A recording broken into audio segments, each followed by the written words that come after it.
Hello लोगोफोर, दिनैनि मोनसे गोदान भिडिअनि गेजेरजों बयखौबो बरायहरबाय। आसा खालामो बे आंनि भिडिअखौ जागायजेननायनिफ्राय लानानै जोबजासे नायलांगोन। लोगोफोर, बर' सावथुन नायगिरिफोरनिसिम मोनसे गोजोनथाव खौरां। लोगोफोर, जेबि फिल्म प्रडाक्शन बेनारजों दिहुनजानाय गोदानै फैनो गोनां आबुं मोनसे बर' सावथुन। बे सावथुननि टाइटेलनि मुङानो जादों सायखं।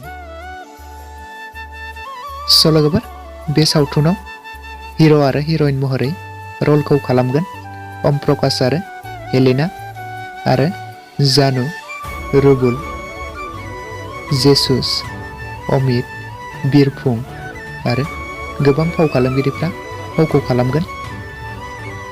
आरो बे सावथुननि स्ट'रि आरो स्क्रिप्टखौ लिरदों पंकज लाहारी। डाइरेक्टराव दं जेसुस केरकेटारि। डिअपिखौ खालामदों बडा केरकेटारि। मयाव दं जगत बर'। एडिटराव दं नाइस्रां गयारी आरो करिय'ग्राफाराव दं लिसान रामी। आरो सिंगार्सफोराव दं फुंबिलि, खनसाय, मलेन। आरो मिउजिकआव दं अमर आरो जुहि। आरो बेकग्राउन्ड स्कर्स एन्ड साउन्ड डिजाइनिंआव दं राकेश बर'। आरो प्रडिउसाराव दं बिरफुं बर'।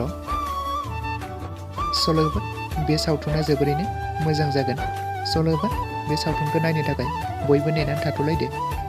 जेब्ला सावथुनखौ रिलिज खालामो अब्ला आं बेनि सायाव आपडेट लानानै फैगोन लोगोफोर।